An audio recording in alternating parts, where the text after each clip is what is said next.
Hello નમસ્કાર વિદ્યાર્થી મિત્રો નમસ્કાર. તો વિદ્યાર્થી મિત્રો ચેનલ પર પહેલી વાર આ ચેનલને સબસ્ક્રાઇબ કરી દેજો, બેલ નોટિફિકેશન હિટ કરી દેજો જેથી આવનારી યુઝફુલ વિડીયો તમને ઝડપથી મળી શકે.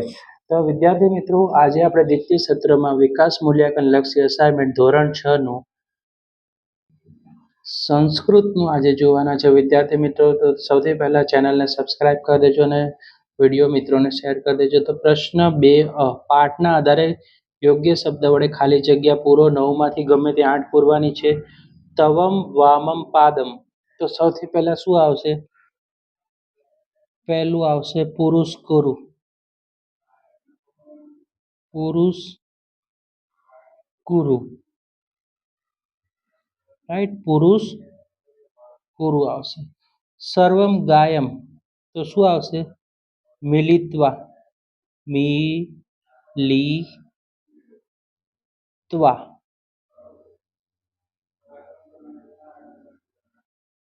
તવમ દક્ષિણ પાદમ ગોલાકારમ. તો શું આવે? બ્રહ્મ. ભ્રમ, રાઈટ. ભ્રમ આવશે. તવમ હસ્તદયમ કરુમ. તો શું આવશે? પુરુષકૃતિ.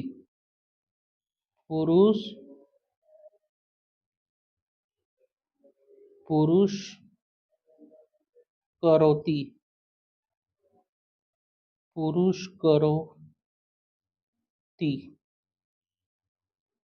પશ્ય અનિલઃ મમ વિદ્યાલય. તો શું આવે? એષઃ. એષઃ. એષઃ એટલે આ. મમ વર્ગખંડ સમીપ અવમ અસ્તિ. પ્રાર્થના ખંડસ્ય. પ્રાર્થના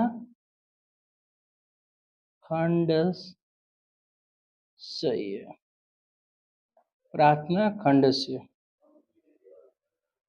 આમમ એષઃ વૃક્ષ મયા રોપતિ અસ્તિ. તો શું આવે? પશ્યઃ. સાતમી ખાલી જગ્યામાં શું આવશે વિદ્યાર્થી મિત્રો? પશ્યઃ. પશ્ય એટલે જોવું. કિમ પ્રયોજનમ ભૂષણે. ભૂષણે એટલે ઘરેણાં.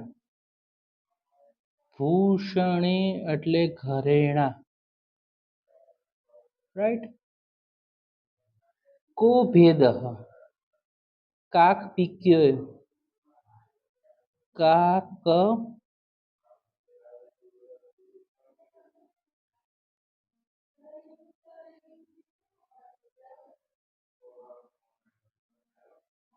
કાકપિક્યો.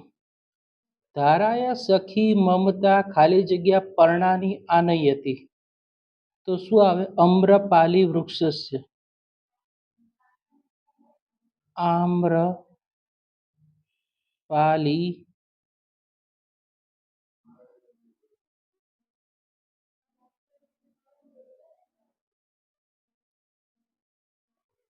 આમ્રપાલી વૃક્ષસ્ય. અનંતરમ અપી ભવતિ યજ્ઞમ.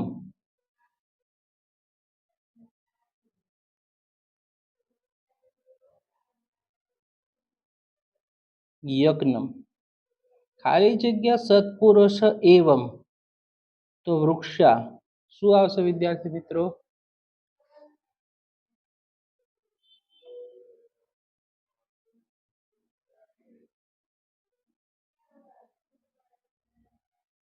અહમ ક્રીડાંગણ ખેલામી.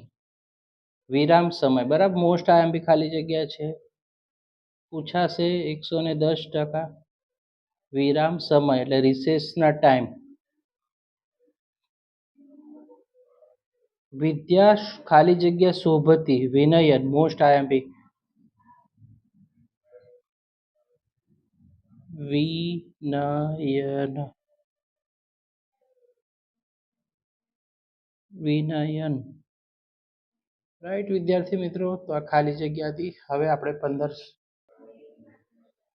ચિત્રે વાણ્યા ક્રિયા ચ એકરૂપતા. તો શું આવશે? સાધુ નામ.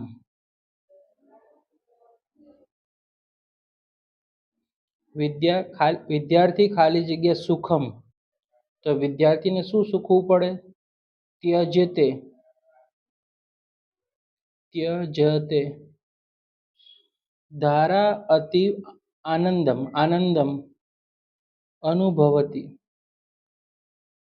અનુભવતી.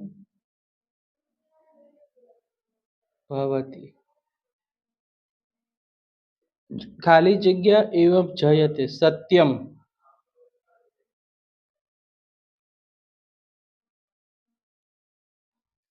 પ્રશ્ન 2 બ, નીચેના દરેક પ્રશ્નના ઉત્તર માટે આપેલા વિકલ્પમાંથી સાચો વિકલ્પ શોધીને લખો. તેમનો ક્રમ અક્ષર. પ્રશ્નની સામે આપેલા ચોરસમાં 4 પ્રશ્નો છે તે લખો. સૌથી પહેલા જો અહીંયા પગના ચિત્રમાં શું દર્શાવ્યું છે? જાનુ, પાદ, હસ્ત કે ચરણ? તો ચરણ. ચરણ એટલે પગ. અહીં મસ્તકમાં શું દર્શાવ્યું છે? ચિત્રમાં જોશો તો આવે છે કાન, તો કાનને હિન્દીમાં સંસ્કૃતમાં શું કહેશું? કર્ણ. અહીં મસ્તકમાં શું દર્શાવ્યું છે? ના, તમે જોશો અહીંયા આંખ પર છે ચિહ્ન, તો એને કહેવાય આંખને સંસ્કૃતમાં કહેવાશે નેત્રમ, ઓપ્શન બી. અહીં બે હોઠોની વચ્ચે શું દર્શાવ્યું છે? તમે જોશો તો દાંત, દાંતને શું કહેવાય? દંતહા, ઓપ્શન સી.